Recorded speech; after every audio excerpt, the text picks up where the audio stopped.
Hello students, welcome to online math YouTube channel. और मैं हूं अवैस कुरैशी और हम पढ़ने जा रहे हैं रैंडम एक्सपेरिमेंट। और दूसरी चीज मैं आपको ये भी क्लियर कर दूं कि ये जो हम पढ़ रहे हैं, ये जो चीजें पढ़ रहे हैं हम, ये प्रोबेबिलिटी के टॉपिक्स हैं। किसके टॉपिक्स हैं? प्रोबेबिलिटी। और प्रोबेबिलिटी आप जानते हो कि probability is the study of chance. इसमें हम किसी चीज के होने के चांसेस को पढ़ते हैं कि किसी चीज के होने के कितने चांसेस हैं, राइट।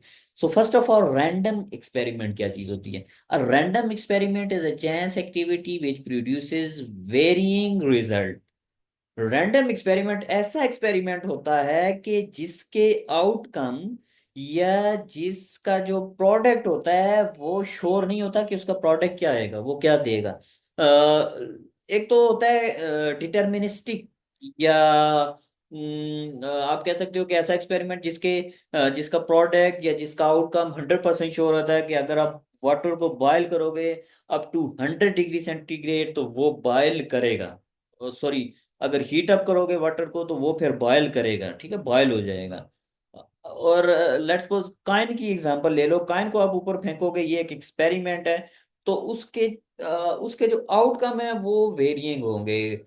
फर्स्ट अटेम्प्ट में ये है कि हेड आ सकता है, सेकंड अटेम्प्ट में भी हेड आ सकता है, थर्ड में टेल आ सकती है, फिर टेल आ सकती है। यानी कि उसका आउटकम श्योर नहीं है। तो ऐसे एक्सपेरिमेंट को हम कहेंगे रैंडम एक्सपेरिमेंट, राइट। नेक्स्ट चीज है ट्रायल। फर्स्ट चीज क्या थी? Random experiment. और नेक्स्ट चीज है ट्रायल। रैंडम एक्सपेरिमेंट, नेक्स्ट चीज है trial. A trial is a single component of an experiment such as tossing a coin, rolling a die or spinning a spinner। यानी कि टॉसिंग अ कॉइन की example ले लो। तो एक दफा आप अगर कॉइन को टॉस करोगे तो यानी वन ट्रायल आपने किया। दो दफा करोगे तो दो दफा हो गया।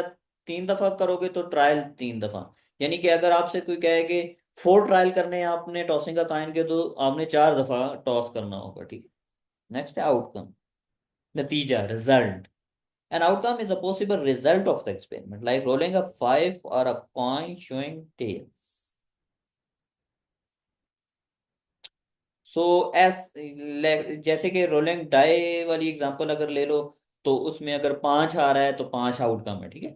और कॉइन शोइंग टेल, तो ये टेल क्या है? Outcome, right. Event, an event is either a single outcome, example rolling a three, or a collection of outcome, example rolling a three, four और five। इवेंट जो है, आउटकम और event में ये है कि इवेंट जो है उसमें एक आउटकम भी हो सकता है और एक से ज्यादा आउटकम भी हो सकते हैं। यानी कि कोई आपसे कहता है कि we are interested in event, event three, rolling a die experiment है, और we are interested in a rolling three.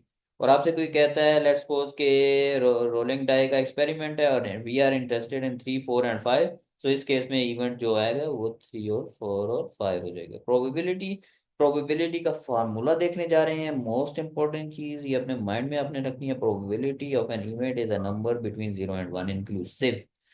यानी कि प्रोबेबिलिटी किसी भी इवेंट की प्रोबेबिलिटी या जीरो हो सकती है या वन हो सकती है, या इसके बीच में कोई नंबर होगा। यानी 0.1, 0.2, 0.3, 0.4, 0.5, 0.6, 0.7, 0.8, 0.9 एंड वन। यानी कि जीरो और वन के बीच में कोई भी वैल्यू आ सकती है। लेकिन प्रोबेबिलिटी जीरो से छोटी भी नहीं हो सकती, वन से बड़ी नहीं हो सकती, ठीक है। ये नंबर आपने माइंड में रखनी। तो present the chance of the event occurring, the probability of an event occurring if all outcomes are equally likely is number of outcome where the event occur, total number of outcomes।